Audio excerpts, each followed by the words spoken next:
कुरान में जगह जगह पर बने निशानात के बारे में आपको जरूर जानना चाहिए। जैसे कि आप देख सकते हैं कि यहाँ पर ला लिखा हुआ है, इसका मतलब होता है नहीं, यानी कि आपको यहाँ पर नहीं रुकना है। यौमिहिम हादा वमा, तुरंत आपको पढ़ते चला जाना है, क्योंकि ला का मतलब ही होता है नहीं। जैसे कि आप यहाँ पर देख सकते हैं कि मीम लिखा हुआ है और उसी लाइन के साइड में आप देखेंगे तो वक्फे लाजिम लिखा हुआ है। वक्फ का मतलब होता है रुकना और लाजिम का मतलब होता है जरूरी, यानी कि आपको यहाँ पर रुकना जरूरी है। आप बिना रुके यहाँ से आगे नहीं बढ़ सकते हैं। जैसे यहाँ पर आप देख सकते हैं कि ऐन का निशान बना हुआ है और इसके ऊपर 14 लिखा हुआ है, नीचे 3 लिखा हुआ है और बीच में 8 लिखा हुआ है। ऐन का मतलब होता है रुकू। जहाँ जहाँ पर आपको ऐन दिखाई देगा तो समझ लीजिए कि वहाँ पर रुकू है। ऊपर में ये जो 14 लिखा हुआ है, इसका मतलब है कि ये इस सूरा का 14वां रुकू है।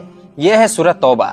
सूरह तौबा की ये 14वां रुकू है। और नीचे में जो 3 लिखा हुआ है, इसका मतलब ये है कि ये इस पारा का तीसरा रुकू है। जैसे कि ये 11वां पारा है तो ये 11वां पारा का तीसरा रुकू है। और बीच में ये जो 8 लिखा हुआ है, इसका मतलब ये है कि इस रुकू में कुल 8 आयतें हैं, यानी कि पिछले वाले रुकू से लेकर इस रुकू के बीच टोटल 8 आयतें हैं। जैसे कि आप यहाँ पर देख सकते हैं कि जा का निशान बना हुआ है और उसी के ऊपर एक और निशान बना है। तो इन दोनों का मतलब क्या होता है? देखिए, जा का मतलब होता है वक्फे मुजव्वज, यानी कि यहाँ पर न ठहरना बेहतर है, यहाँ पर नहीं ठहरना चाहिए। लेकिन अगर आप ठहर भी जाते हैं तो माना नहीं बदलेगा। और ऊपर में ये जो साद, लाम और या लिखा हुआ है, इसका मतलब होता है कि यहाँ पर मिला करके पढ़ना है, यहाँ पर रुकना नहीं है। फिर भी सांस टूटने की वजह से अगर आप ठहर जाते हैं तो मीनिंग में बदलाव नहीं होगा। तो देखा जाए तो दोनों का मतलब सेम ही है। ठहरने से ज्यादा बेहतर है कि आप मिला करके आगे पढ़ते हुए चले जाएं। जैसे कि आप यहाँ पर देख सकते हैं कि जीम का निशान बना हुआ है, इसका मतलब होता है वक्फे जायज, यानी कि यहाँ पर रुकना भी जायज है और ना रुकना भी जायज है। आप चाहे तो यहाँ पर रुक सकते हैं